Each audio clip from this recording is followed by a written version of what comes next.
have been working with the Brussels Tribunal, on which Dirk is the director, from the sanction years. So this is more than 15 years now.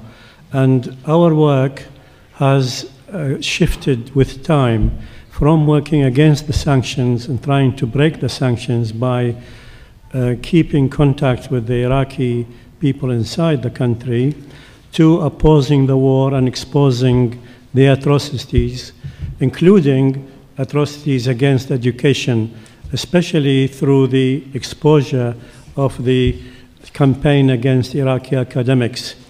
And Dirk mentioned the Ghent University Conference in 2011, where a very large number of people, half of them are Iraqis and half of various nationalities, academics, have made the effort which culminated in the proposals in this book.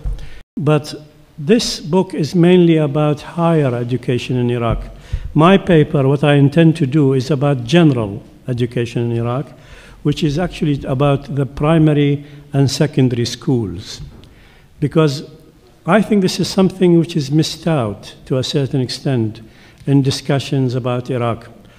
What happened since the occupation in 2003 and the following political system, Iraq has lost 2 generations of educated men and women.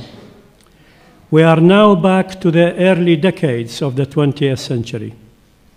We're actually back to about 1930s in terms of education at all levels, from the primary to the university education, but possibly with greater psychological and social problem than then. So I suggest we need a frank audit of the damage and the realization that we need to restart from the basics. We also need to be pragmatic, not to expect that the government in Baghdad will soon be a main motor for revival in Iraq. It is deliberately being frozen. It's deliberately being undermined by all. This means that we need to rely on community and civil society to do for children what the state did before. The basic facts are that out of the about 33 million Iraqis today, 10 million are at school age. Only about 7 of those 10 million are actually in schools, because 30% of the children drop off during primary phase, with another 40% at the intermediate phase. Only about 1/3 of the school-age children in Iraq continue to high school at age 15. These 10 million Iraqi school children now have their problems with inadequate or non-education. But for the last 20 years, previous generation suffered severely in educational terms. That affected all skills, from basic literacy to general ability, and the general level of intelligence and the average intelligence in the country. This means about 2/3 of the Iraqi population have suffered badly in education terms.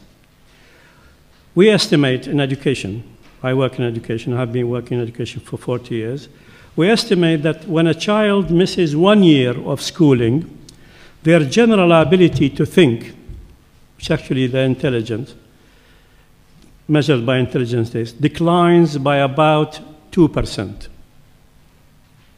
So missing 10 years of schooling reduces the young person to the level of a special educational needs person in Britain with educational deficiency.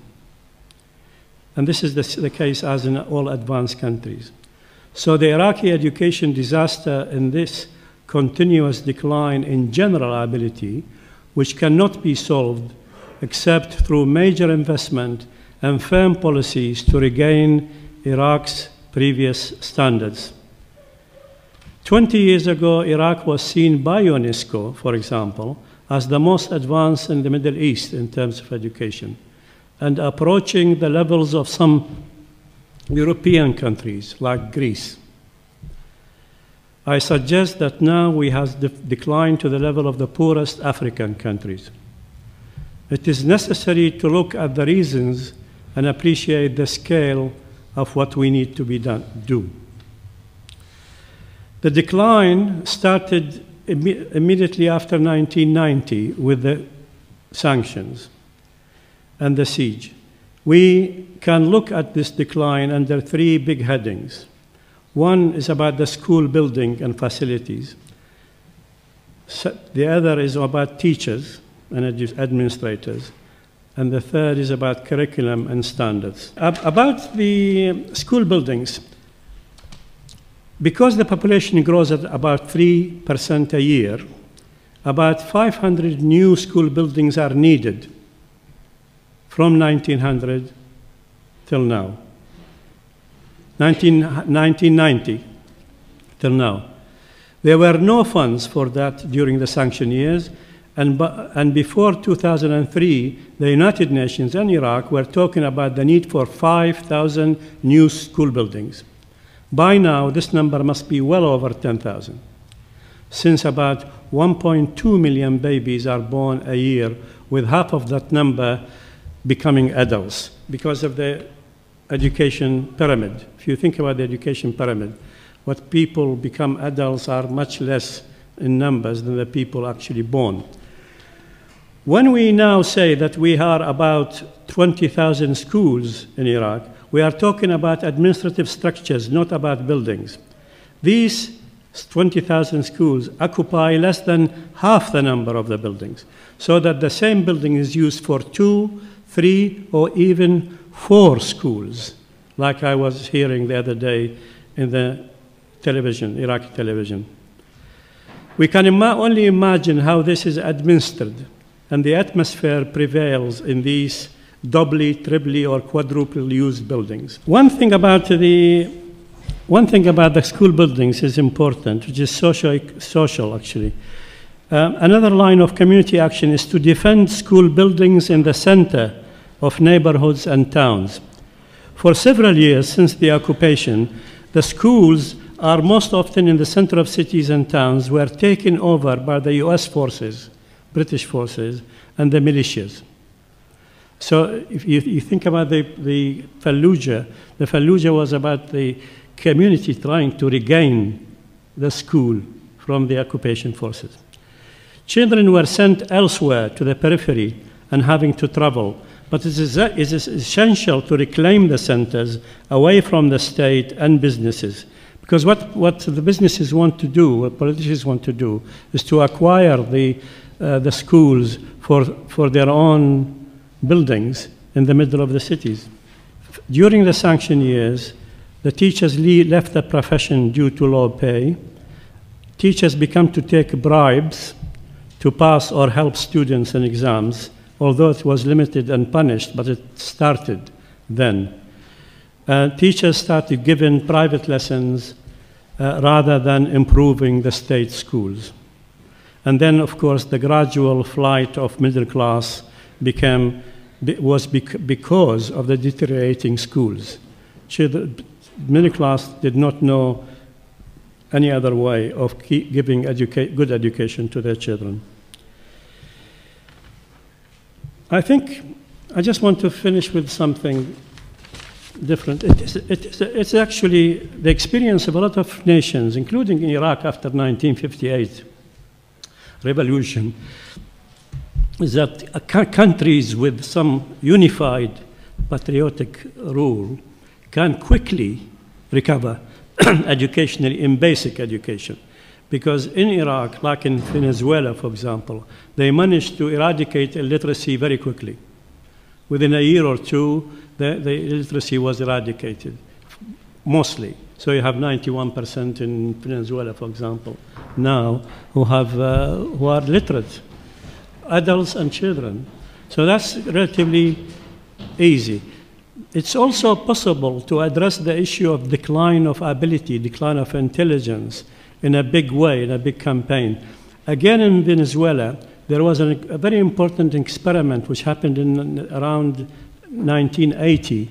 They had a minister for human intelligence, and it lasted for about 2 years. It was a minister without portfolio, but he was a famous national poet, and he conducted experiment with the help of Harvard School of Education for cognitive education. And they had a number of lessons for children in all the Venezuelan schools to actually think about things 4 times a week, 2 hours, half an hour each time. And they were thinking and talking and inventing things.